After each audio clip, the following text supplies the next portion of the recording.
Hello, and welcome to Once Upon a Time in Black History. I am your host, Tamara Shiloh, author, educator, and owner of the Multicultural Bookstore in Richmond, California, and Las Vegas, Nevada. You can also find us on my website at onceuponatimeInBlackHistory.com.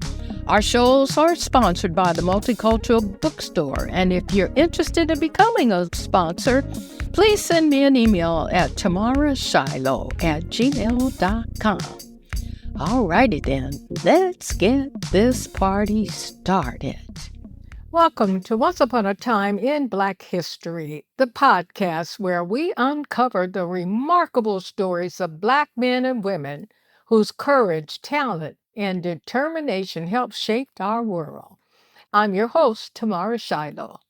Before we begin, please remember to visit Multicultural Bookstore and Gifts at multiculturalbookstore.com, where you can find books celebrating Black history, culture, and the stories that deserve to be remembered. Today's story takes us back to the 1800s, when horse racing was one of America's most popular sports. Long before the Kentucky Derby became a national tradition, many of the country's finest jockeys, trainers, grooms, and horsemen were Black. Among the greatest of them was a man known as Abe Hawkins.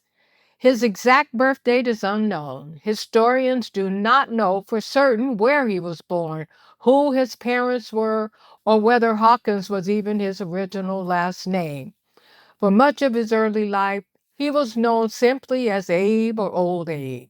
But when he climbed onto the back of a racehorse, spectators called him something else. They called him the Black Prince. Abe Hawkins was born into slavery sometime during the 1800s. Although much of his childhood has been lost to history, records show that by the early 1850s, he was already racing horses at the Metairie course near New Orleans. Horse racing during this period was very different from the races we see today.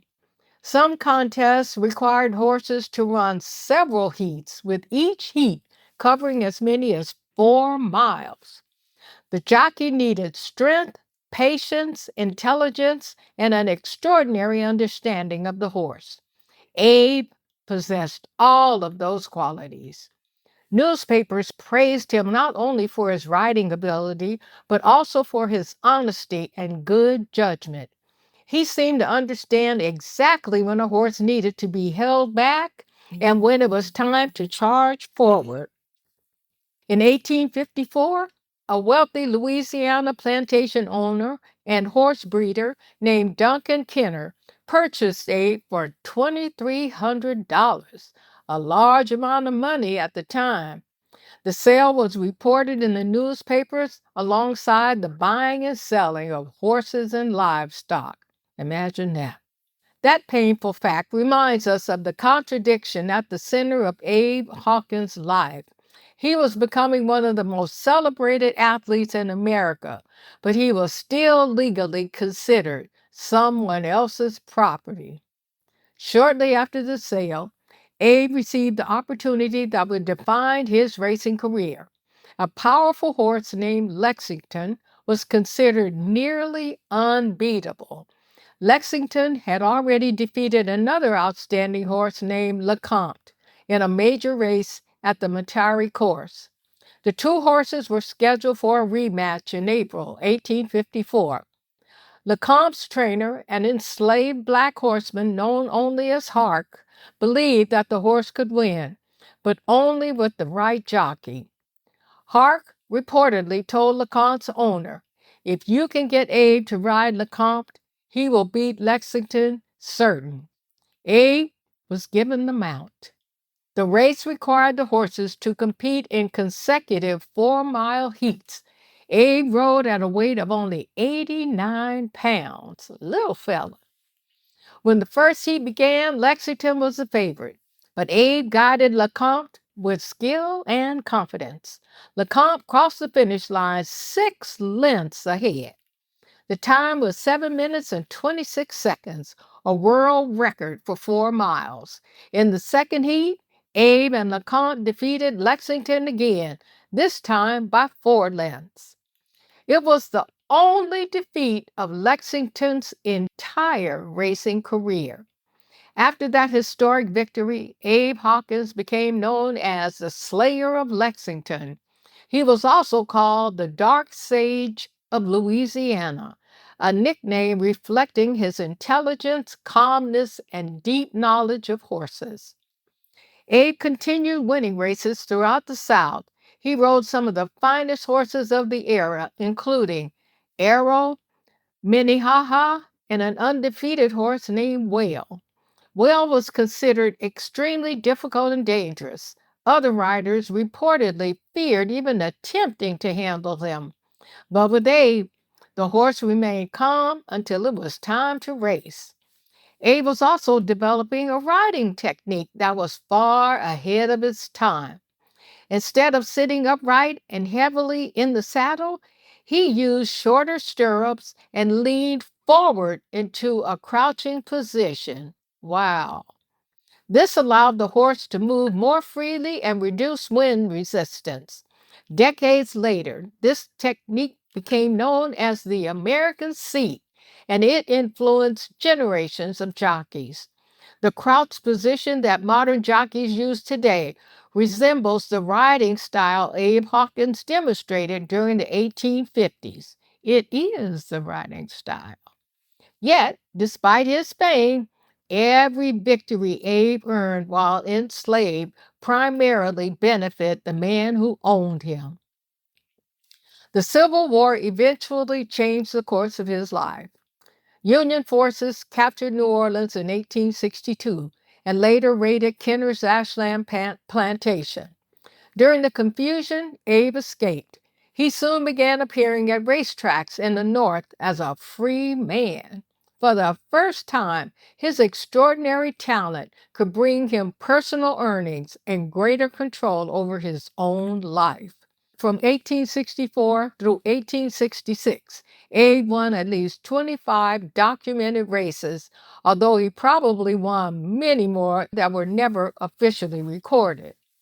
He became a major attraction at racetracks in New York, New Jersey, and other northern states. Crowds came not only to see the horses, but also to see Abe ride. In one famous New York match race, Abe defeated the celebrated Irish jockey Gilbert Watson Patrick before a crowd estimated at 25,000 people.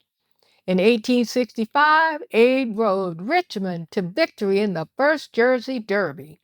The following year, he rode Merrill to victory in both the Jersey Derby and the prestigious Travers Stakes at Saratoga. Merrill was trained by another formerly enslaved black horseman, Ansel Williamson, who later trained Aristides, the winner of the first Kentucky Derby. Also in 1866, Abe rode Watson to victory in the first running of the Jerome Stakes in New York. These victories placed Abe among the most accomplished athletes in the country, but his racing career was tragically brief. By late 1866, Abe's health was failing. He returned to Louisiana as a free man and rode several more races at Matari. In 1867, a racing newspaper mistakenly published an obituary announcing that Abe had died. Remarkably, Abe was still alive and actually read the report of his own death. After recovering slightly, he traveled to Cincinnati, hoping to ride again. Unfortunately, his illness returned. Abe died of consumption, now known as tuberculosis, on May 27, 1867. His body was returned to Ashland Plantation and buried in a brick tomb beneath a live oak tree overlooking the training track. Abe's life was filled with triumph and tragedy. He achieved national fame by living under a system that denied his freedom and tried to deny his humanity. Yet, his talent could not be ignored. He defeated one of the greatest horses in racing history. He set records.